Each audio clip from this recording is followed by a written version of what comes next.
Hello વિદ્યાર્થી મિત્રો, સ્વાગત છે તમારું આ ચેનલમાં. ધોરણ 9 વિષય વિજ્ઞાન ચેપ્ટર નંબર 4 પરમાણુના બંધારણમાં આપણે આની પહેલાના વિડીયો લેક્ચરમાં 1 થી 20 તત્વના નામ અને તેની સંજ્ઞા કઈ રીતે યાદ રખાય તેના વિશે અભ્યાસ કર્યો હતો. તો આજે આપણે શીખવાનું છે ઇલેક્ટ્રોનીય રચના.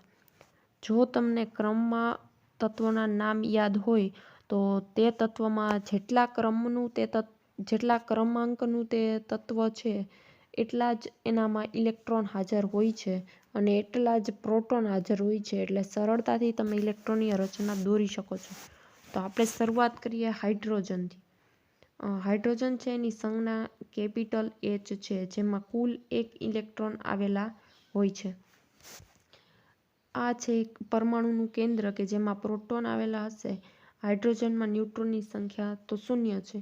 આ કેન્દ્રની બહારની કક્ષા છે જેમાં 1 ઇલેક્ટ્રોન હોવાથી તે પ્રથમ કક્ષામાં 1 ઇલેક્ટ્રોન છે ગોઠવાઈ જશે. એટલે K કક્ષામાં 1 ઇલેક્ટ્રોન હશે. ત્યાર પછીનું બીજા નંબરનું તત્વ છે હિલિયમ, જેમાં કુલ 2 ઇલેક્ટ્રોન આવેલા છે. આની ઇલેક્ટ્રોનીય રચનામાં આ પરમાણુનું કેન્દ્ર છે કે જેમાં પ્રોટોન આવેલા હશે. બહારની કક્ષા છે પહેલી કક્ષા, તેમાં કુલ 2 ઇલેક્ટ્રોન સમાય છે. એટલા માટે આ 2 ઇલેક્ટ્રોન હિલિયમમાં પહેલી કક્ષા એટલે કે K કક્ષા છે એમાં સમાઈ જશે. એટલે K કક્ષામાં ઇલેક્ટ્રોનની ગોઠવણી છે 2 ઇલેક્ટ્રોન. ત્યાર પછીનું ત્રીજા નંબરનું તત્વ છે Li એટલે લિથિયમ, જેમાં કુલ 3 ઇલેક્ટ્રોન આવેલા છે. આ છે એનું કેન્દ્ર કે જેમાં 3 પ્રોટોન આવેલા હશે. પહેલી કક્ષા છે એમાં કુલ 2 ઇલેક્ટ્રોન સમાય છે. એટલા માટે તેમાં 2 ઇલેક્ટ્રોન ગોઠવાશે અને ત્યાર પછીની જે બીજી કક્ષા છે તેમાં આ વધેલો 1 ઇલેક્ટ્રોન છે દાખલ થશે. એટલે K કક્ષા છે એમાં 2 ઇલેક્ટ્રોન અને L એટલે બીજી કક્ષા છે એમાં 1 ઇલેક્ટ્રોન. આ એની ઇલેક્ટ્રોનની ગોઠવણી છે. ત્યાર પછીનો ચોથું છે બેરિલિયમ.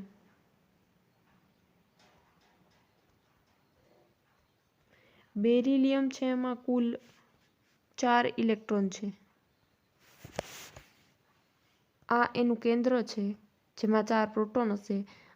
એના પછીની પહેલી કક્ષા છે એમાં કુલ 2 ઇલેક્ટ્રોન હશે, કારણ કે પહેલી કક્ષામાં 2 જ ઇલેક્ટ્રોન સમાય છે.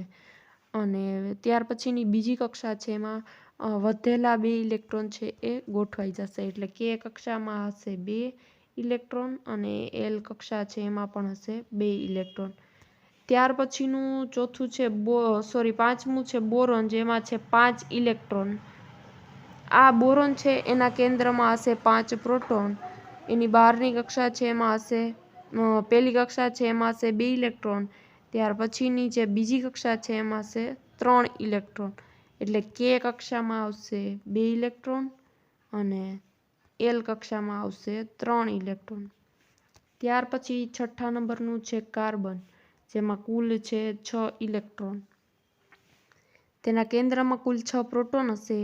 કેન્દ્રની બહાર પહેલી કક્ષામાં હશે 2 ઇલેક્ટ્રોન અને ત્યાર પછીની જે કક્ષા છે બીજી કક્ષા એમાં કુલ હશે 4 ઇલેક્ટ્રોન.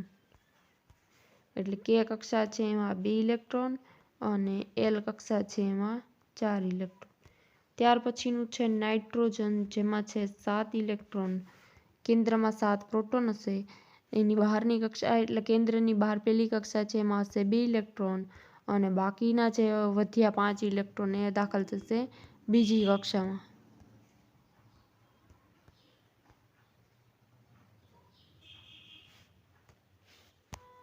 ત્યાર પછીનું 8 નંબરનું તત્વ છે ઓક્સિજન, જેમાં કુલ 8 ઇલેક્ટ્રોન આવેલા હોય છે. જેમાં કેન્દ્રમાં હશે 8 પ્રોટોન. ત્યાર પછીની પહેલી કક્ષામાં હશે 2 ઇલેક્ટ્રોન અને બીજી કક્ષામાં હશે કુલ 6 ઇલેક્ટ્રોન. અને ત્યાર પછીનું 9મું તત્વ છે ફ્લોરિન, જેમાં કુલ 9 ઇલેક્ટ્રોન આવેલા હોય છે. તેની પહેલી કક્ષા એટલે K કક્ષામાં હશે 2 ઇલેક્ટ્રોન, બીજી એટલે L કક્ષામાં હશે 7 ઇલેક્ટ્રોન. અને ત્યાર પછીનું છે 10મું નિયોન, કે જેની બધી જ કક્ષા સંપૂર્ણ ભરાયેલી છે, જેમાં છે કુલ 10 ઇલેક્ટ્રોન.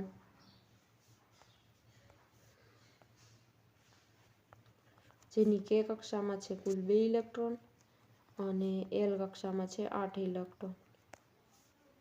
તમે આ જે ઇલેક્ટ્રોનની રચના છે તેને અલ્પવિરામ વડે પણ દર્શાવી શકો, જેમ કે હાઇડ્રોજનમાં 1 ઇલેક્ટ્રોન, હિલિયમમાં 2 ઇલેક્ટ્રોન,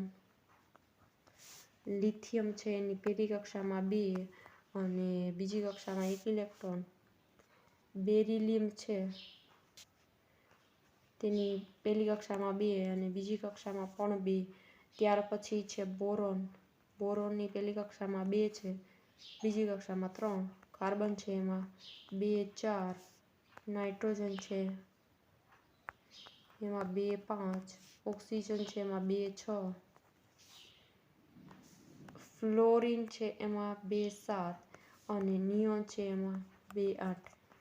અત્યાર સુધી આપણે જે શીખ્યા એમાં નિયોન અને બીજા નંબરનું જે તત્વ છે હિલિયમ, આ બંને છે એને નિષ્ક્રિય વાયુ તરીકે ઓળખવામાં આવે છે, કારણ કે તેની કક્ષા ઇલેક્ટ્રોનથી સંપૂર્ણ ભરાયેલી છે એટલા માટે.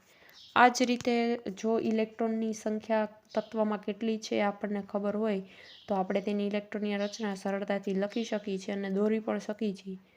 જો વિડીયો પસંદ આવે તો લાઇક, શેર અને ચેનલ પર નવા હો તો સબસ્ક્રાઈબ જરૂરથી કરજો અને કંઈ પણ પ્રશ્ન હોય તો કમેન્ટમાં પણ જરૂરથી જણાવજો. ધન્યવાદ.